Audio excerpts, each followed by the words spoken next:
ರೇಣುಕಾಸ್ವಾಮಿ ಕೊಲೆ ಪ್ರಕರಣ fast track ಕೋರ್ಟ್ನಲ್ಲಿ ಈಗ ಮಾಡೋದಕ್ಕೆ ಸರ್ಕಾರ ಮುಂದಾಗ್ತಾ ಇದೆ. ಈ ನಿಟ್ಟಿನಲ್ಲಿ ಒಂದು ಸುದ್ದಿ ಬರ್ತಾ ಇದೆ. ಪಬ್ಲಿಕ್ ಟಿವಿಯಲ್ಲಿ ಬಿಗ್ ಬ್ರೇಕಿಂಗ್ ನ್ಯೂಸ್. ದರ್ಶನ್ ಪ್ರಕರಣದ ವಿಚಾರಣೆಗೆ ಫಾಸ್ಟ್ ಟ್ರ್ಯಾಕ್ ಕೋರ್ಟ್ ಅನ್ನ ಈಗ ಮುಂದಾಗ್ತಾ ಇದೆ ಸರ್ಕಾರ. ಫಾಸ್ಟ್ ಟ್ರ್ಯಾಕ್ ಕೋರ್ಟ್ ಸ್ಥಾಪನೆಗೆ ಪ್ರಕ್ರಿಯೆಯನ್ನ ಸರ್ಕಾರ ಆರಂಭಿಸಿದೆ ಅನ್ನುವಂತ ಎಕ್ಸ್ಕ್ಲೂಸಿವ್ ಸುದ್ದಿ ಪಬ್ಲಿಕ್ ಟಿವಿಯಲ್ಲಿ ಲಭ್ಯವಾಗ್ತಾ ಇದೆ ನಿಮಗೆ. ಕಾನೂನು ಇಲಾಖೆ ಎಜಿ ಅಭಿಪ್ರಾಯ ಸಂಗ್ರಹಕ್ಕೆ ಈಗ ಸರ್ಕಾರ ಮುಂದಾಗಿದೆ. ಸೋಮವಾರದೊಳಗೆ ವರದಿಯನ್ನ ಸಲ್ಲಿಸುವಂತೆ ಸಿದ್ದರಾಮಯ್ಯನವರು ಸೂಚಿಸಿದ್ದಾರೆ. ಮಂಗಳವಾರ ಕಲಬುರಗಿ ಕ್ಯಾಬಿನೆಟ್ನಲ್ಲಿ ಅಧಿಕೃತ ತೀರ್ಮಾನವನ್ನ ಸಾಧ್ಯತೆ ಇದೆ. ಕಲಬುರಗಿಯಲ್ಲಿ ಕ್ಯಾಬಿನೆಟ್ನ ನಡೆಸ್ತಾ ಇದ್ದಾರೆ ಸಭೆಯನ್ನ. ಅಲ್ಲಿ ಅಧಿಕೃತವಾಗಿ ತೀರ್ಮಾನವನ್ನ ತೆಗೆದುಕೊಳ್ಳುವಂತಹ ಸಾಧ್ಯತೆ ಇದೆ ಅಂತ ಹೇಳ್ತಾ ಇದ್ದಾರೆ. ಈ ನಿಟ್ಟಿನಲ್ಲಿ ಈಗ ಸರ್ಕಾರದ ಗಮನಕ್ಕೆ ತರಬೇಕಾಗಿದೆ.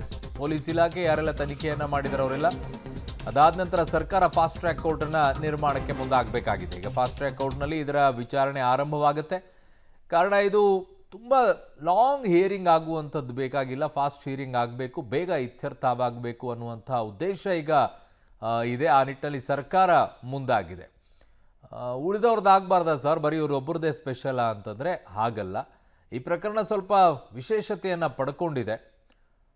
ಅದರಲ್ಲೂ ಕೂಡ ಜನರಿಗೆ ಒಂದು ವಿಶ್ವಾಸ ಬರಬೇಕು, ಇಂಥ ಪ್ರಕರಣದಲ್ಲೂ ಕೂಡ ತುಂಬ ಡಿಲೇ ಮಾಡೋದಿಲ್ಲ, ಬೇಗ ಇತ್ಯರ್ಥವನ್ನು ಮಾಡ್ತಾರೆ ಅಂತೇಳಿ. ಎಲ್ಲ ಕೇಸ್ಗಳು ಬೇಗ ಇತ್ಯರ್ಥ ಆಗಲೇಬೇಕು. ಕೇಸಲ್ಲಿ ಫಾಸ್ಟ್ ಟ್ರ್ಯಾಕ್ ಕೋರ್ಟ್ ಮಾಡಬೇಕು ಅದನ್ನು ತೀರ್ಮಾನ ಮಾಡ್ತಾರೆ. ರಿಕ್ವೆಸ್ಟ್ ಮಾಡಿದಾರಲ್ಲ ಸರ್ ಡಿಪಾರ್ಟ್ಮೆಂಟ್, ಅದರಿಗೆ ಕೋರ್ಟ್ ತೀರ್ಮಾನ ಮಾಡಿದ್ರು. ಅದು ಒಂದು ಚಿಂತನೆ ಇದೆ. ಯಾಕೆಂದರೆ ಬೇಗ ಮುಗಿದೋದ್ರೆ ಅದು ಕೇಸು ಏನು ತೀರ್ಮಾನ ಕೋರ್ಟ್ ತೀರ್ಮಾನ ಮಾಡುತ್ತೋ. ಈಗ ಅವರೆಲ್ಲ ಚಾರ್ಜ್ ಶೀಟ್ ಸಬ್ಮಿಟ್ ಮಾಡಿದ್ದಾರೆ. ಎಫೆಕ್ಟಿವ್ ಆಗಿ ಅದನ್ನೇನೇನು ಎವಿಡೆನ್ಸಸ್ಸು ಸಿಕ್ಕಿದೆಯೋ ಅದನ್ನೆಲ್ಲ ಸಬ್ಮಿಟ್ ಮಾಡಿದ್ದಾರೆ. ಅದರ ಆಧಾರದ ಮೇಲೆ ತೀರ್ಮಾನ ಆಗುತ್ತೆ. ಆ ಮನವಿ ನನ್ನ ಗಮನಕ್ಕೆ ಇನ್ನೂ ಬಂದಿಲ್ಲ, ನಮ್ಮ ಇಲಾಖೆ ಗಮನಕ್ಕೆ ಬಂದಿರ್ಬೋದು. ಹಾಗೇನಾದರೂ ಬಂದರೆ ನಾನು ಸನ್ಮಾನ್ಯ ಮುಖ್ಯಮಂತ್ರಿಗಳ ಜೊತೆ ಚರ್ಚೆ ಮಾಡಿ ಮುಂದಿನ ಹೆಜ್ಜೆ ಇಡ್ತೇನೆ. ಸೊ ಈ ನಿಟ್ಟಿನಲ್ಲಿ ಈಗ ಯಾರು ಸರ್ಕಾರದ ಗಮನಕ್ಕೆ ಇದನ್ನು ತಂದಿದ್ದಾರೆ? ಕಾರಣ ತನಿಖೆ ಅಧಿಕಾರಿಗಳು ಇದನ್ನು ಗಮನಕ್ಕೆ ತರಬೇಕು. ಫಾಸ್ಟ್ ಟ್ರ್ಯಾಕ್ ಕೋರ್ಟ್ನಲ್ಲಿ ಇದನ್ನು ಇತ್ಯರ್ಥ ಆಗೋ ರೀತಿಯಲ್ಲಿ ಮನವಿಯನ್ನು ಸಲ್ಲಿಸಬೇಕು. ಆ ನಿಟ್ಟಿನಲ್ಲಿ ಸರ್ಕಾರವು ಕೂಡ ಹೆಜ್ಜೆಯನ್ನು ಇಡಬೇಕಾಗುತ್ತೆ. ನನ್ನ ಪೊಲಿಟಿಕಲ್ ಬ್ಯೂರೋ ಹೆಡ್ ಆಗಿರುವಂಥ ನನ್ನ ಸಹೋದ್ಯೋಗಿ ರವೀಶ್ ನನ್ನ ಸಂಪರ್ಕಕ್ಕೆ ಸಿಗ್ತಾ ಇದ್ದಾರೆ. ರವೀಶ್, ಈಗ ಸರ್ಕಾರಕ್ಕೆ ಯಾರಾದರೂ ಮನವಿಯನ್ನು ಸಲ್ಲಿಸಿದ್ದಾರಾ? ಈಗ ಪೊಲೀಸ್ ತನಿಖಾಧಿಕಾರಿಗಳು ಈ ವಿಚಾರದಲ್ಲಿ ಫಾಸ್ಟ್ ಟ್ರ್ಯಾಕ್ ಕೋರ್ಟನ್ನು ನಿರ್ಮಾಣ ಮಾಡಿ ಬೇಗ ಇತ್ಯರ್ಥ ಮಾಡಿ ಅಂತ ಹೇಳಿ ಕೇಳಿದಾರಾ ಏನು? ಆ ಬಗ್ಗೆ ಸರ್ಕಾರ ಏನು ತೀರ್ಮಾನವನ್ನು ಮುಂದಾಗ್ತಾ ಇದೆ ಈಗ? ಅರುಣ್, ಪ್ರಮುಖವಾಗಿರ್ತಕ್ಕಂಥದ್ದು ಈಗಾಗಲೇ ಪೊಲೀಸ್ ಕಮಿಷನರು ಕೂಡ ಫಾಸ್ಟ್ ಟ್ರ್ಯಾಕ್ ಕೋರ್ಟ್ ಮಾಡೋದ್ರ ಬಗ್ಗೆ ಸರ್ಕಾರಕ್ಕೆ ನಾವು ಮನವಿಯನ್ನು ಕೊಟ್ಟಿದ್ದೇವೆ ಅನ್ನೋ ಮಾತುಗಳನ್ನು ಹೇಳಿದರು. ಹಾಗಾಗಿ ಪೊಲೀಸರೇ ಈ ಒಂದು ಸರ್ಕಾರಕ್ಕೆ ಮನವಿಯನ್ನು ಮಾಡಿದ್ದಾರೆ.